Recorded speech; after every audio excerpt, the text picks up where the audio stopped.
closely. Well, and so yours was mistaken. Maybe that's what.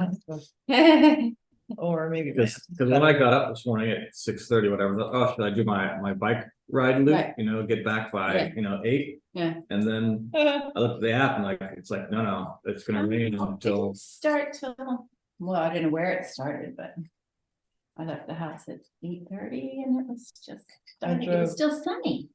I'm like, it was sunny and spit. I'm like, oh, that's Latin. I should turn around, and I did not. Okay. Margaret. Oh, can't hear Can't hear you, Margaret. Wait, is our volume not up? Do you know? Yeah. Oh, there we go. Now we hear you. For a second ago. Okay. Yeah. Excellent. Do you bang on the floor or is Ralph coming? Ralph is not joining us. He's Oh, carpenting. working still. Yeah, he's supposed to get this project done by the end of November, but he doesn't think it's gonna happen, so. And Margaret has some doctor appointment to go to, so. I did check in with her after Sunday, and she said, thanks for thinking of us, but she said, everything is harder and takes longer for Owen these days, and we will have to pick what will hopefully work. He gets tired quickly too.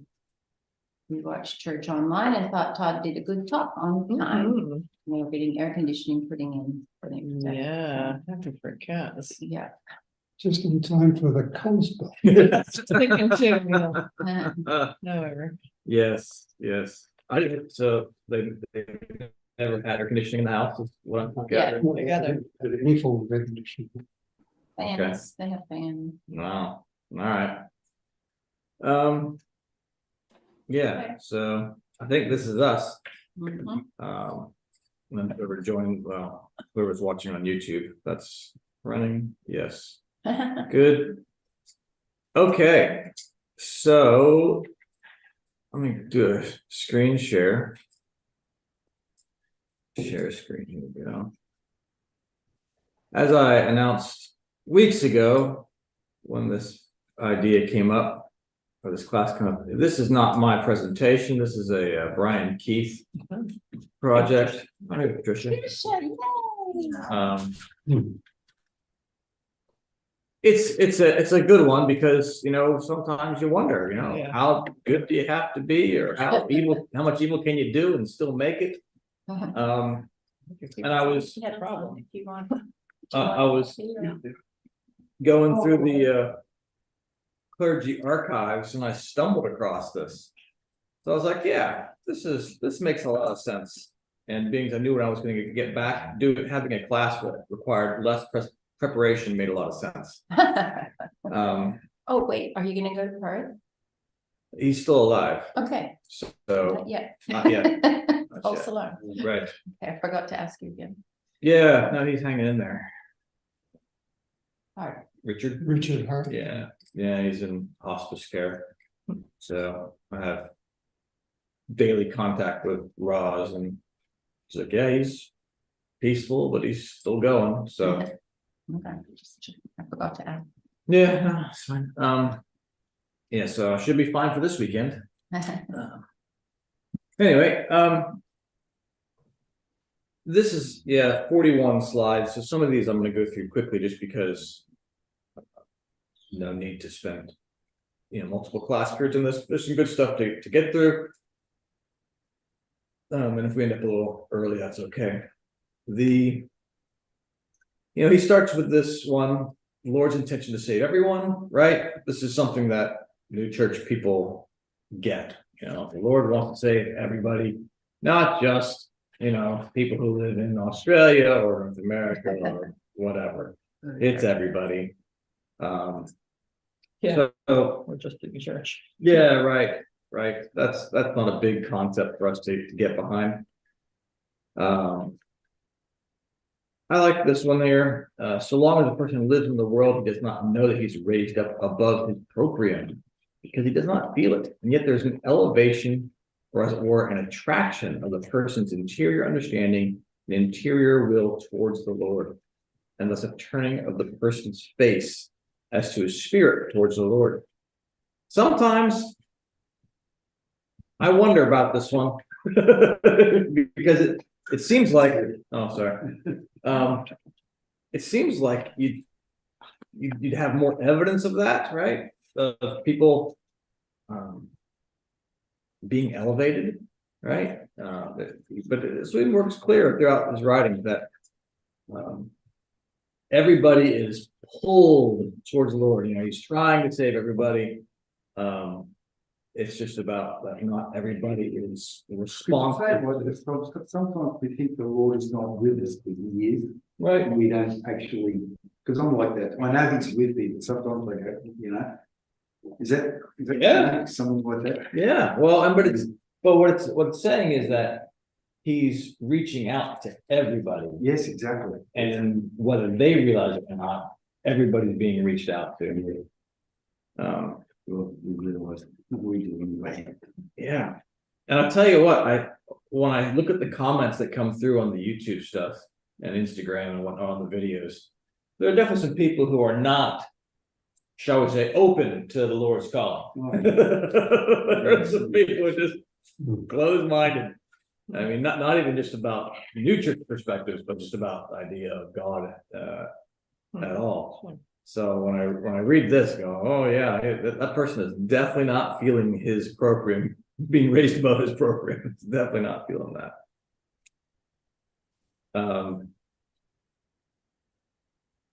So, all right, who can be saved?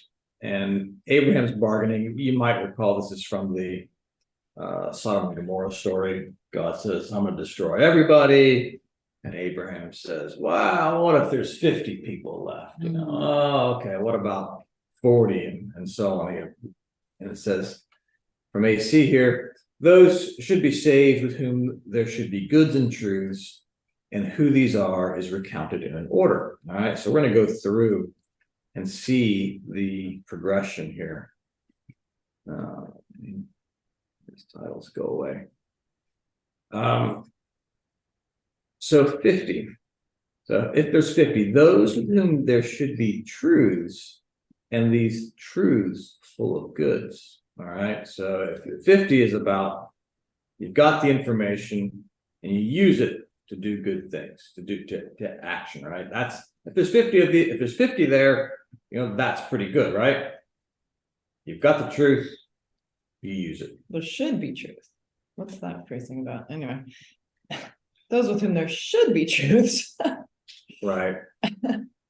Yeah, I see what you're saying, and I don't think that's how you're supposed to read that. Yeah. And then 45, you see, okay, less good, but this is still conjoined with some truth. 40, people who've been through temptation. Okay. 30, those who've been in some combats. Okay, those who've been in states of affection of good from any other source. And then 10, with whom there should be states of the affection of truth. All right, so as long as there's some times in your life when you want to learn what is true, well, that's good enough. That's a pretty low bar.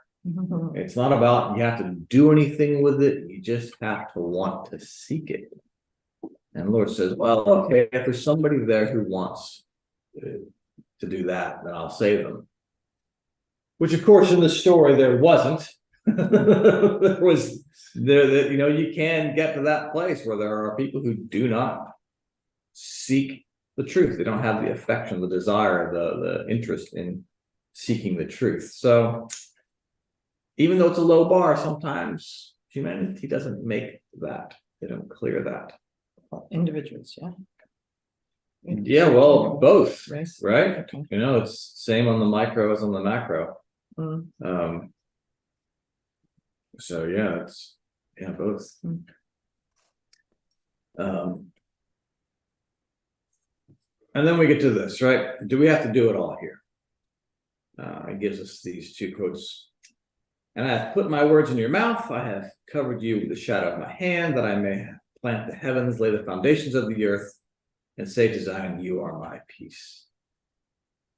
Another parable he put forth to them, saying, the kingdom of heaven is like a mustard seed, which a man took and sowed in his field, which is indeed the least of all seeds, but when it is grown, it is greater than all the herbs and becomes a tree.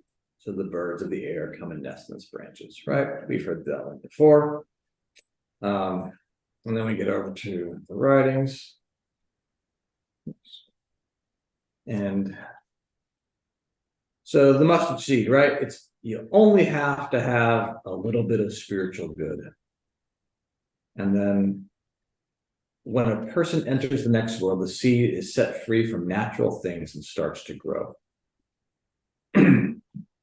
So I don't know about you, but it's that 1941, that second quote there, that is what I tend to spend my time wondering what that means.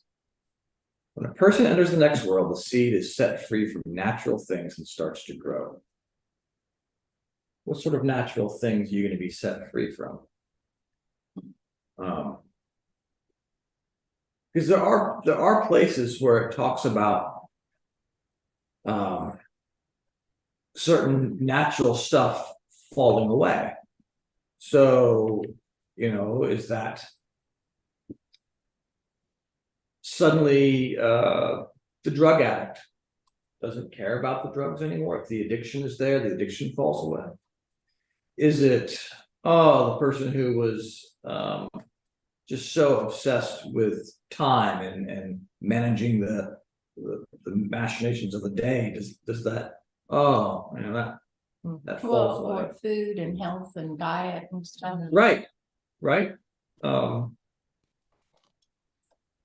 So yeah, there are plenty of natural things that you can think of that might fall away. I'd like some clarity on what those natural things are, because some of those things, can be part of a person's identity, right? Food is a good example of that, right? How many people in this world are a chef, right? That's part of what they do. How many people are farmers? Well, not too many people farmers, but comparatively small these days. A lot more chefs than farmers, I bet you. Yeah. So I don't know. I'm not clear on what natural things, and another passage Swedenborg writes about of these natural things that weigh us down. So there's going to be some freedom just by transitioning to the next life. But how much of that freedom, how much of the old stuff is going to cling to us, I guess is what I want. How much is going to fall off. But anyway, right, just like the seed of a tree, when it comes out of the ground, it goes to a small tree and then a large tree, and is multiplied into a garden of trees, for all knowledge is wisdom, and the forms of delight that go with them are in a similar way made fruitful and multiplied, and thereby forever increased. So, right, we've had this passage before. Just like a little seed, you grow. So when Howard and I have talked about this topic, about a good example that he and I will chat about is homosexuality and all the LGBT rainbow people, right? How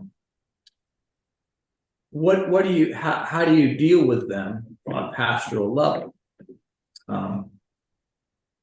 Howard likes this passage because he says, well, if a person by means of combat against evils and sins has acquired anything spiritual, Jen liked to emphasize the should earlier. Howard would choose to emphasize the anything here.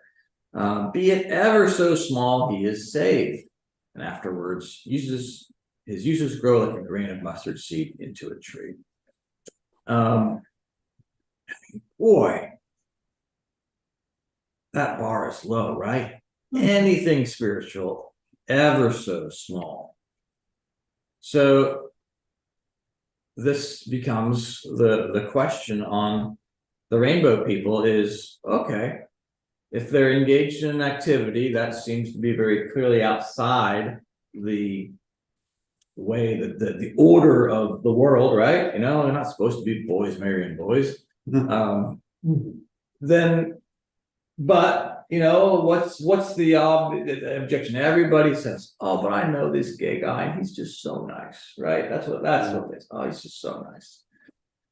Okay, so even if you see homosexuality as a manifestation of love of self, right? It's right. You're what are you doing? You're loving the same thing as you. It's love of self, or some people say as love of domination, because the sexual activity can be not so gentle.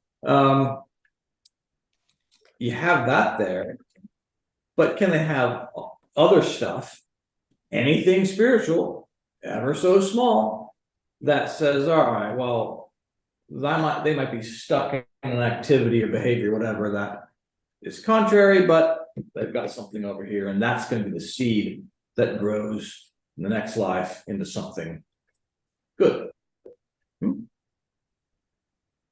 I contrast that to the teachings about the ruling love.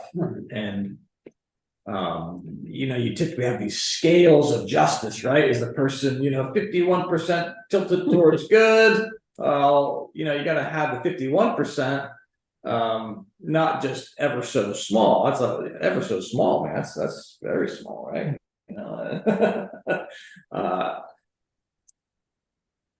just to kind of bring back to the rainbow people is I'm willing to hear some of these arguments that, you know, okay, well, maybe they'll be okay in our life.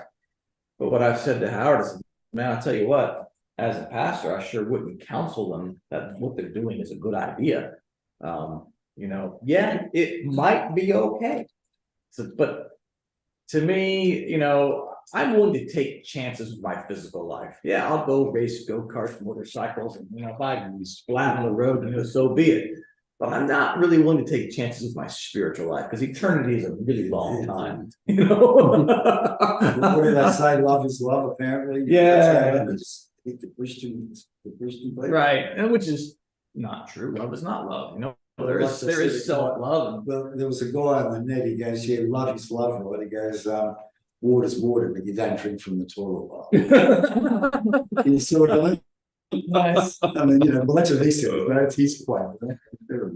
So, but you know, and I guess, so as you note here, this quote's from the book Divine Love, not Divine Love and Wisdom, or one of the better known works. It's a lesser known one, and it only says it like this in this one place.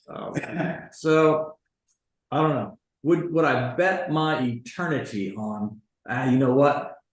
Got something so small, therefore I got it, right? You know, you're willing to bet the farm on it. I don't know. It's not. Yeah, I'm pretty adventurous with stuff, but not my spiritual eternity. Well, and I think what you said is very fair, that like if you're counseling somebody, you don't counsel them that, yeah, no, what you're doing is good.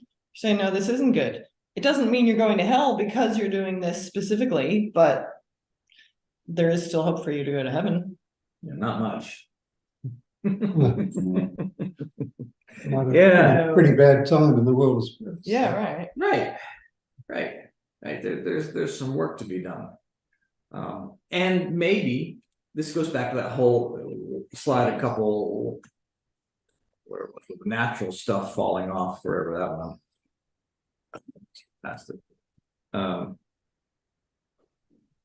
Yeah, that you know, as the natural kind of fades away, maybe getting out of that stuff is easier.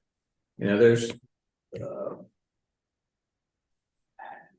you know, if you think about the whole scenario with the Lord's advent, you know, and hell pushing on the earth, and therefore people losing their freedom.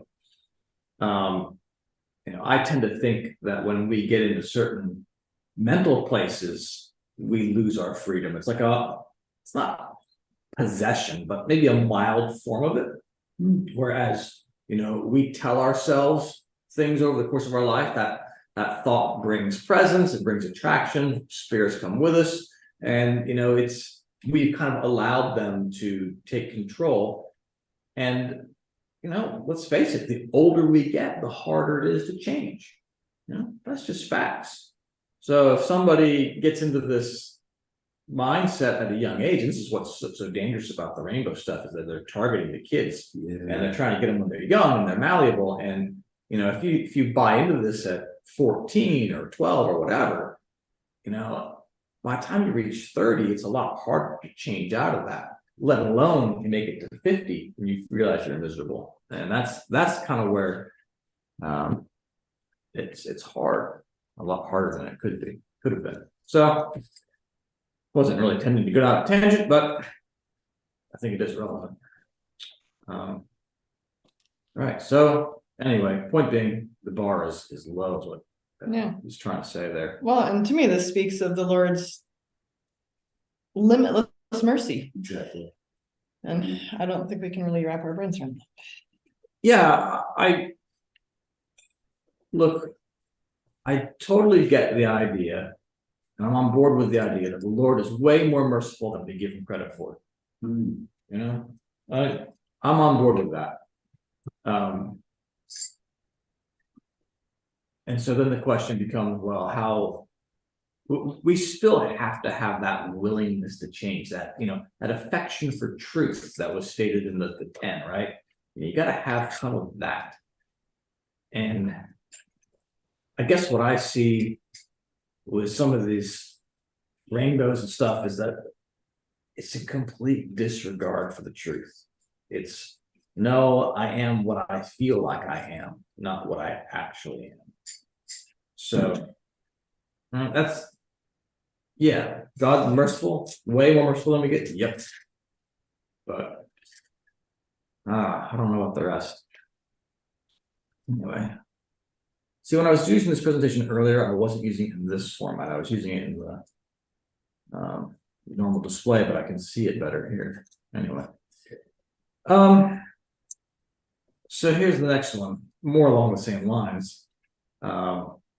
With a person who is in good, that is in love and charity, the seed that comes from the Lord is made fruitful and multiplied to such an extent that it cannot be numbered for multitude. Not so much while he's living in the body, but in the other life to an incredible degree. So when you have that parable of the mustard seed, and it's saying, falls to the ground and grows, it may not happen here. It may not happen here. It may happen in the other life. Why? Well, because that natural stuff, all those things that weigh you down, have been broken free of. Right, and this is, again, a hard one for me to kind of grasp, because I feel like so much of our teaching is, where the tree falls, so shall it lie. You build these habits, and therefore those things carry on. So what is it that on that natural side that's going to be falling off, that we can say, well, all right, I can't shake this now, but in the other life I'll be okay. It's that idea that we need to understand it. There's a natural thing that we can't shake off. Maybe. But reading the rest of it says, for so long as a person is living in the body, the seed is in corporeal ground, and there in the midst of jungles and thickets, which are facts and pleasures, and also cares and anxieties. Oh, look at that. Cares and anxieties are gonna drop away. I mean, that's heck yeah. Right. Is that like what Lori is saying, food, diet, things like that, or work, or what, cares and anxieties? That's a big thing. If you got rid of cares and anxieties, but when these are put off, which is done when he passes into their life, the seed is freed from them and grows, just as the seed of a tree uprising from the ground grows into a sapling, then into a great tree, which is afterwards multiplied into a garden of trees. For all facts, intelligence, and wisdom, together with their delights and happiness, are thus made fruitful and multiplied, and thereby increased to eternity. And from the smallest seed, as the Lord teaches respecting the grain of mustard seed. This may be seen very clearly from the knowledge, intelligence, and wisdom of angels, which, while they were on the earth, had been to them beyond words. But yeah, when they're put off, and multiply, right? All done. So yeah, the cares and anxieties are put off. When they are put off, it is done. We pass into other life. It's hope for the people of Gaza who move to the spiritual world. They're taken out of that horrible environment. And Yeah. it's gone. Yep. Yep. Well, and yet, so okay, right. And the counter is the stories that Swedenborg writes about heaven and hell of somebody dying, not even realizing they're dead, and they keep on perpetuating the same things, right? They're so immersed in it. And when you read some of the near-death experience stories and some of these people who do the out-of-body traveling, that they come back with these same things where they encounter somebody who's just still so attached to this world that it's like they don't even really move on, not at least not right away. Right. So like for me as an author and presenter of things, I hate overdoing qualifications, right? Somebody will say, oh, well, the sky is blue. And then there's always somebody's gonna say, oh, well, not always blue. Sometimes they go crazy trying to qualify every statement, and that drives me nuts because I think some of this stuff is general knowledge. Swedenborg doesn't qualify everything he says, and yet there's so much that he says that you can say, well, but you can add all these qualifications to it and saying, well, yeah, normally that's how it happens, and yet there are going to be the exceptions, right? So in general, our cares and anxieties will go away to the extent that we're not married to them, right? So what I think about with like a Gaza example is, well, how many of those people are, the innocent bystanders who are just kind of having this stuff happen to them? Yep, that makes sense to me. But the people who are perhaps the perpetrators and are wedded to their ideology as part of their identity, they're going to wake up and keep trying to do what they've been doing, I think. Well, I imagine we all continue doing what we're doing until that covering is peeled back from the left eye, kind of thing, wouldn't we? Like, it doesn't say we all wake up there and think we're still in this body, in this world? No, I mean, we think, well, there's two things you said there. Do you wake up and say, not realize you've passed? Okay. But they don't necessarily wake up and continue doing what they've been doing. Because they talk about being greeted with angels upon arrival, and they say, hey, guess what? You've moved on, and they have this sense of freedom. Oh, yeah, my body does feel good. Oh, yeah, I do have them bigger. And they're not necessarily going straight back to whatever it was they were doing. They've been introduced to a new world. So, yes, there has to be some sort of an introduction, but I don't. You get the picture with soldiers. There's an example where, oh yeah, they died and they just wake up and they just keep on soldiering on. I don't think I'm not convinced Cliff's going to wake up in the next life and go back to construction work or picking at his garden or whatever. I think we would all wake up and just think that we've awakened from sleep until we realize we're in the other world. No, but you have angels there telling you. Yeah, but they're not like angels with cherubs and wings. They're people that we know, right? And that would be a real big clue when your mom says to you, hey Lori, welcome. Yeah, but until that time, but that's the thing, they're immediate. Yeah, they're there with us. That's the thing. It's not like you just are dropped into an unfamiliar place with nobody. It's supposed to be a warm, welcoming arrival. You're not just, we joke, oh, have I died? You look around, what signs of the world have I? I think that's an exception. Perhaps if you die in a car crash where it's a sudden and not anticipated kind of thing. And you wake up, you look around, well, what's going on here? Okay. But the picture that you read in heaven and hell as this is the normal process is we wake up, we are greeted, highest angels are with us, and the angels slowly get worse as we can't handle the highest presence. And yes, there's some, oh yeah, look, I'm awake, but it's Yeah, I don't say worse with angels. Lesser. yeah. I'm stuck on that. Yeah. I don't want worse angels, thank you. Still angels.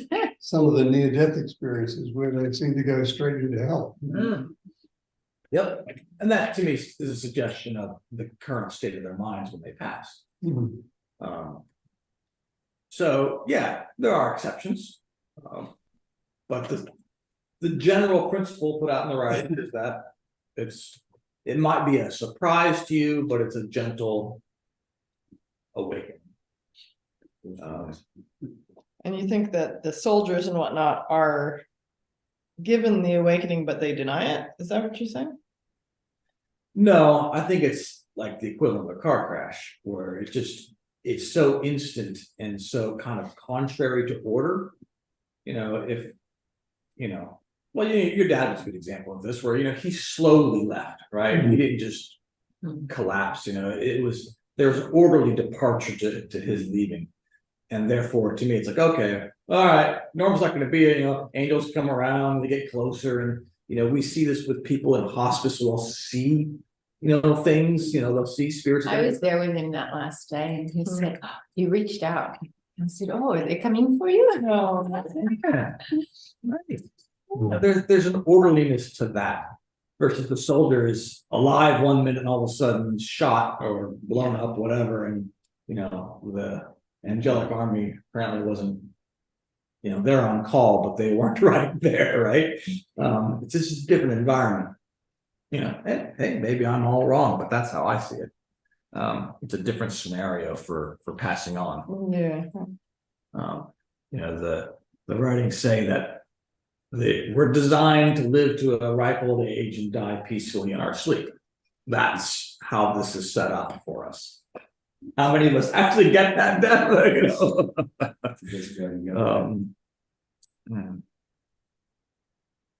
Oh, we're going slow all of a sudden. That's all right. Wander. What the quality of the state of those who are reformed is in the beginning, namely that they are carried away into various wanderings. For it is given them by the Lord to think much about eternal life.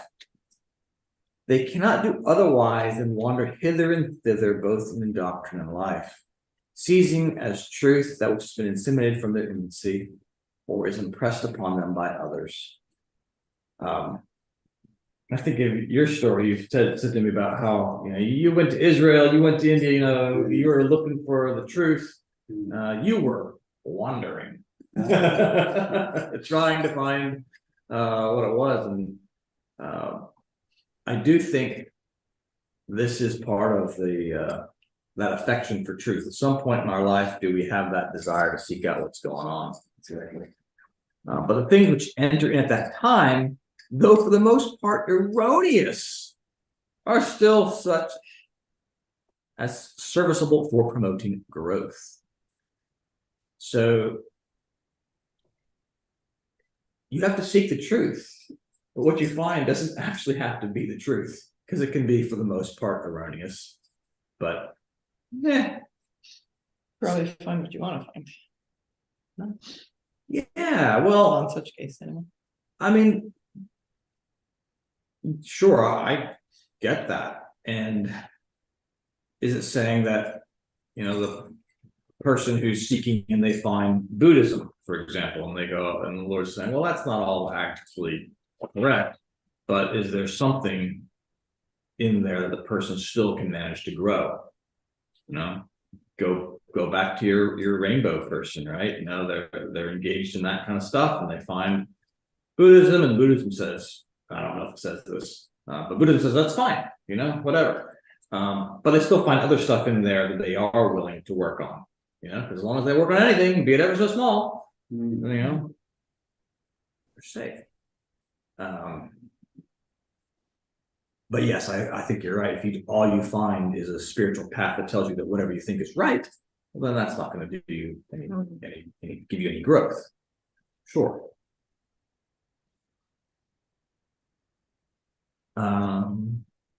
Yeah, this is about temptations, right? The Lord your God has blessed you in all the work of your hand. He knows you're trudging through this great wilderness. These 40 years, the Lord your God has been with you. You have lacked nothing. Right? You know, they wanted meat. They got meat till they could come out their nostrils, right? Changes of state of a person's life is inconstant. And is born upward and downward, now towards heaven and now towards hell. But they who suffer themselves to be regenerated are being born continually upward, thus always into more interior heavenly societies. Right? I appreciate that word.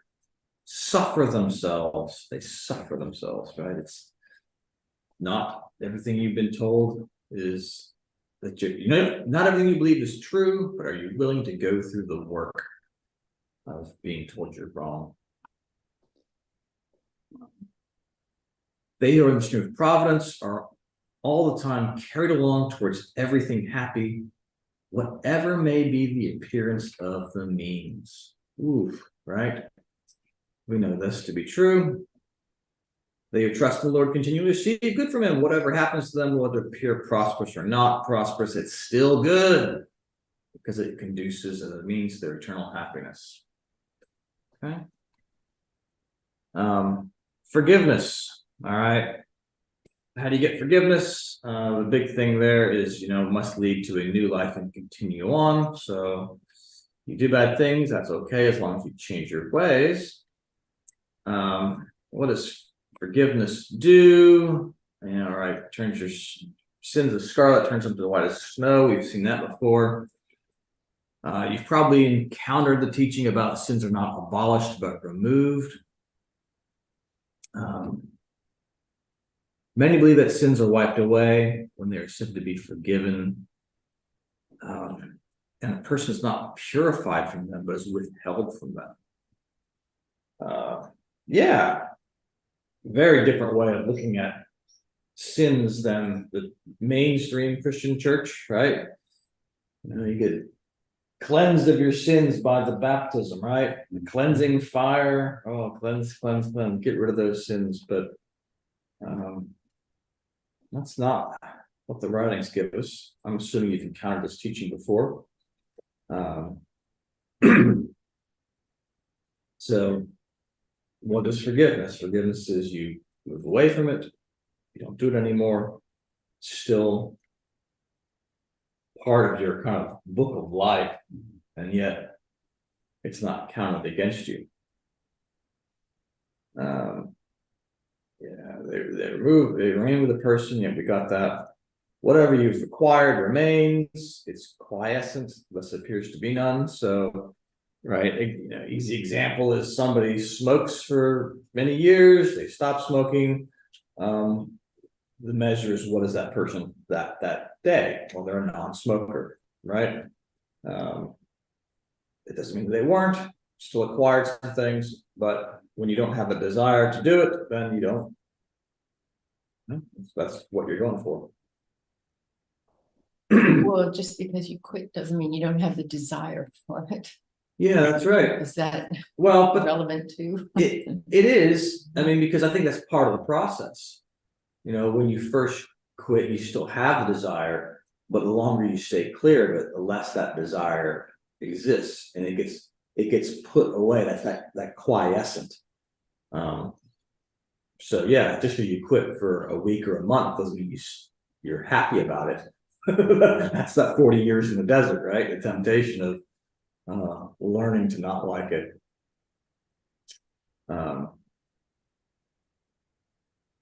So on this whole, you know, getting to heaven or avoiding hell thing, do we ever get a pass on evils, right? Hereditary evils. Evil from the will and not at the same time for the intellectual does not condemn. Such evil is evil from hereditary before the person has been instructed that it is evil. Also, after he has been instructed, it is merely in external life, the life of the body. I think this is a really powerful thing here. Evils from the will, not at the same time from the intellectual, does not condemn. So I think of all the addicts and stuff like that here, because most of your addicts will say, oh, I don't want to be doing this. I don't want to be, shooting up with heroin. They know it's wrong. Oh, I know this is a bad thing. It's saying here, not from the intellectual, does not condemn. And I think this is why it's so important that for any evil, and I hate coming back to the rainbow stuff again, but it's just a good example because to me, it's like you can deal with somebody saying, yeah, I'm same-sex attracted, but I know I shouldn't be, right? That's what this is saying. They have that attraction, okay, I don't hold that against you, but don't try to tell me it's good. Okay, and that's because that's where you start getting into trouble, because once you start twisting the truth to say that it is good, well, that's when you start taking yourself down a path that leads to that very hot place. And it's telling us here that, okay, such is the evil from heredity. So you're going to get stuff that's been passed on to you. And one of the conversations that happens in the clergy is, well, what's hereditary evil? Is it,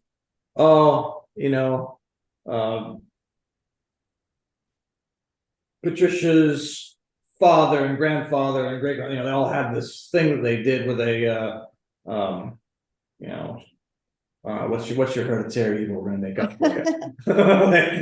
they all have this proclivity towards drinking toilet water, right? That's not really evil. That's just stupid, But you can sit there and say, well, okay, theft, right? They were all generous thieves, and therefore, while nobody taught her to steal, that desire was there.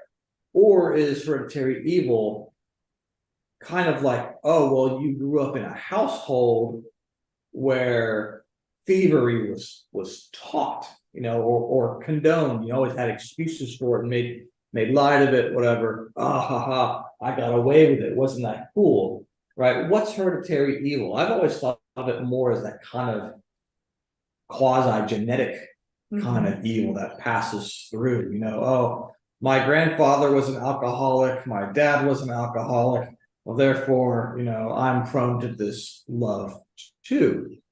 But others take the approach that it's not just about some genetic thing, but it's hereditary in the sense that, my grandfather was a die-hard Republican, my dad's a big Trump fan, and therefore, guess what? I'm a Republican. I believe everything that Trump says too, kind of thing, right? It's just, or Democrats. I don't care which side you want to pick on that, but you get the idea. Is it like I said, kind of a spiritual genetics, or is it a will thing or an intellect thing? Yeah, well, yeah, that's right. That's right.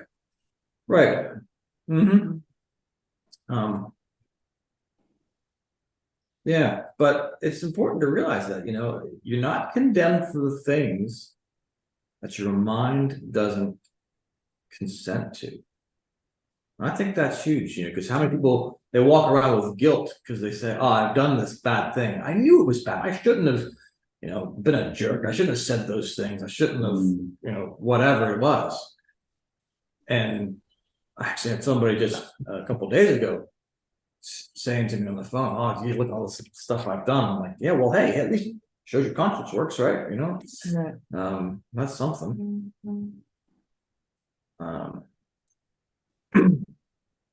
This is an experience from mutual love. We've read this before in other contexts. And yet It's a good one. In the spiritual world, I've met with many who in the natural world have lived in the same way as others, dressing finely, faring sumptuously, doing business for gain like other men, attending dramatic performances, jesting about amatory matters as if from lust, and besides other things. Yet in some, the angels condemned these things as evils of sin, and in some, they did not account them as evils. In the latter, they declared guiltless, and the former guilty. To the question why they did so when the men had done the same things, they answered that they all view men from their purpose, intention, or end, and make distinction accordingly, and that thus that those whom the end excuses or condemns, they excuse or condemn. For all in heaven have good as an end, and all in hell have evil as an end. Right? So you tell a dirty joke, but you're not really trying to offend people, you're just trying to be funny. Then, angels saying, okay, we don't care about that. Jesting about amatory matters, right? So they're talking some smack about a hot girl is how I read that. And, but they're not really intending to commit adultery or do those things. They're just being a big talking guy. Okay, angels aren't too upset about that.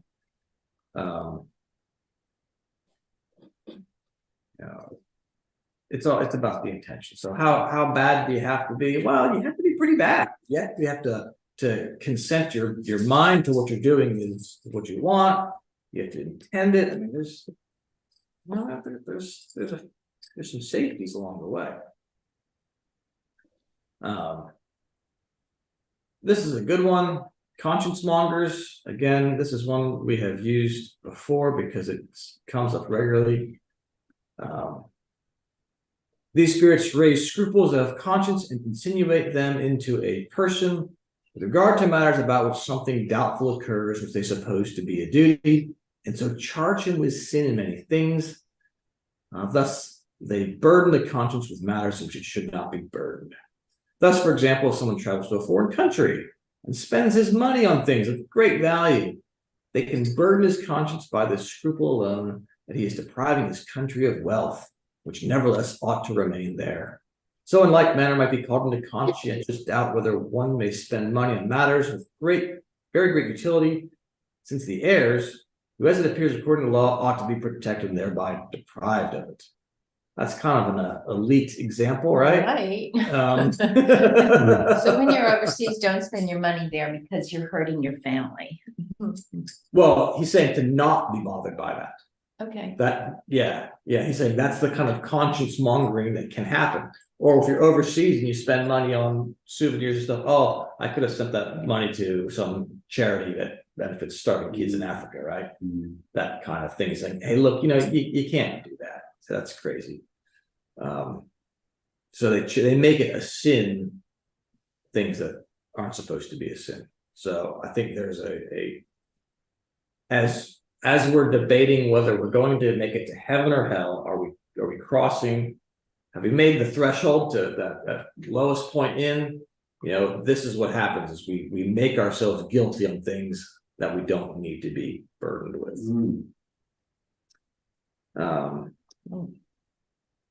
If they intended not to be evil, right? Evil does not imputed. We've talked about that already. Mental illness, right? The evil that he does cannot be imputed to the one who's destitute of reason. This is one I turn on because what's the threshold for that? Yeah. Right? What's the threshold for something that would qualify as mental illness? How much Destitute of reason, that's pretty low. it is. But think about how many people in the world today are on some sort of mind drug, whether it be something for ADHD or for depression. The statistics on how these drugs are being prescribed these days is insane. Just it is really a third of the global population there. Destitute of reason. Yeah, and my inclination is, if you're feeling depressed, that's that's a red flag. That's the warning saying, hey, your spiritual life isn't in order. You need to, rejiggle your priorities. You need to sort things out. But that's not the way the world sees it. Oh, you're depressed, you need a pill, right? Oh, you've got your chemicals are out of balance. Well, why are your chemicals out of balance, right? Well, because you're thinking depressive thoughts. So at what point does, it's almost like I was saying earlier with the childhood addiction kind of stuff. It's like, well, at what point, are you still malleable, or at what point has this gone through your life so long that you can't get out of it, right? If you're a depressive worrier at age 25, yeah, you can get yourself out of that. Well, if you're a depressive worrier at 65, are you really going to change at that point? Not likely.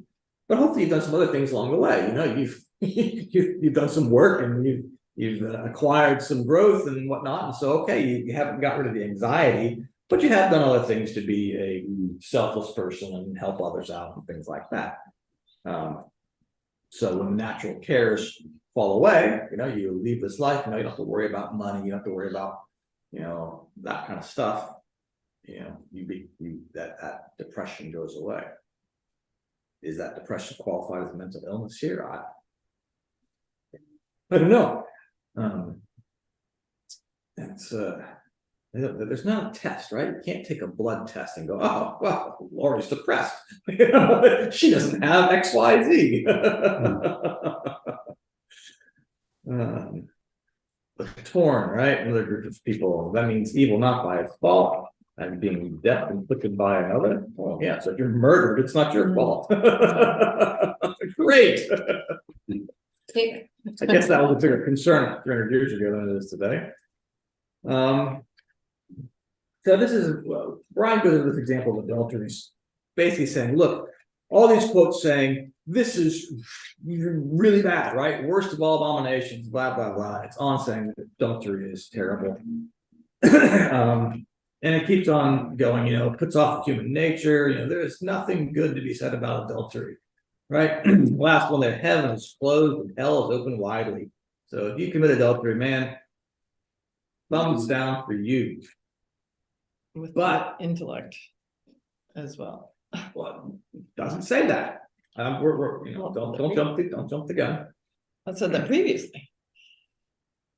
About adultery. Well, no, I thought I that know. was any sin. You're messing up with storytelling. We'll need to account. The says here, destroyed inner strengths. You don't have conscience, you're not in a good place. So anyway, point being, is there any way out? And there are passages in the writings that say, no, you commit adultery, no. Those who have experienced the delight in adulteries cannot come into heaven. Yikes. These are the ones who cannot be improved. Right? So They have no conscience. Yeah. So it's pretty bad. But we also have, you can get out of, you can be saved because very severe punishments, right? Adultery is so contaminated the spiritual life that the effects cannot be removed without very severe punishments. Adultery can be mild, right? The one on the bottom, right? If this is boiling over lascivious, it's not purposeful or deliberate. That's kind of what you were getting back to is, you haven't given it over to in your mind, right? If the adulterer repents of it, that's a different level, right? Way a little something. So you can have this strong, it's the age old, somebody gets caught up in a moment, right? They go off to the bar, they both have a little to drink, things happen. No, it wasn't intentional. But you got to not do it again, right? It's not the end of the world. Again, removed, closed up, but you can be opened by serious repentance. What is serious repentance? Not so clear. Hard to be removed. So adultery is a hard one to get rid of. I think it's the lesson there. But the point of it is, for all the bad quotes, 3 slides of bad quotes saying this is terrible, terrible, terrible, terrible, even that can be repented of. How low is the bar to get into heaven? Pretty low, pretty low. A little bit and get away with it.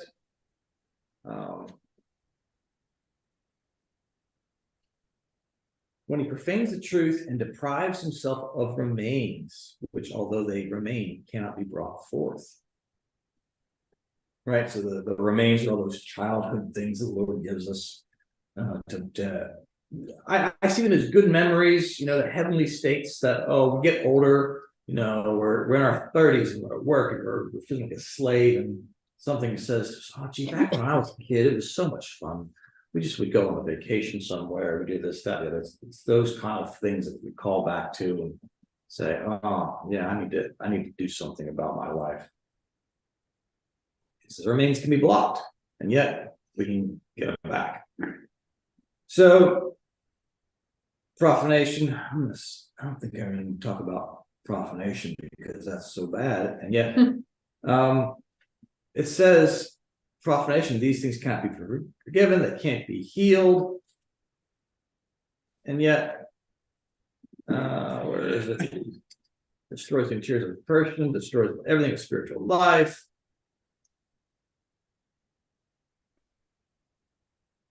In spiritual things, deceit, hypocrisy cannot be forgiven. Deceit is like a poison, for it penetrates even to the interiors and kills everything of faith and charity and destroys the remains, which are the truths and goods of charity, blah, blah, blah. Hypocrites, through deceit, are filled with evils as to the interiors, namely, they cannot do the work of repentance. For the very remains of good and truth in them have been consumed and destroyed. There, with everything spiritual life, because they cannot do the work of repentance, they cannot be forgiven. Right? Back to kind of a Sodom and Gomorrah thing, right? And not even the 10, right? Not even where there's a little bit of truth left. No, it's not forgiven because they can't do anything with it. So there is a bar, right? There is, you have to be able to, willing to seek the truth, be willing to do something with it. You don't even actually seem to have to do something with it. You just have to seek it and be willing to. Doesn't even have to be the correct truth. But whatever it is you find is suitable for some growth. So, yeah, the point in all that is like, how good do you have to be to make it to heaven? You can be an adulterer. Right? You can, as long as you repent of it, you can be that. You can do all sorts of things. You can be deceitful, but there is a limit. You still have to, get to a certain point. But as all of us are getting older, and I look around our congregation, we're all closer to the end than the beginning, right? These questions start to arise in your mind. You go, well, gee, have I ticked enough boxes? Am I going to make this? And a presentation like this says, well, that kind of makes sense to kind of give some reassurance. I feel like if you're at a church and you're trying to take some stuff on board and you're doing a little bit of self-analysis and trying to make some adjustments, you don't have to redo your entire life, but just, pay attention, say, all right, well, today I'm going to be less of a jerk than I was yesterday, Exactly.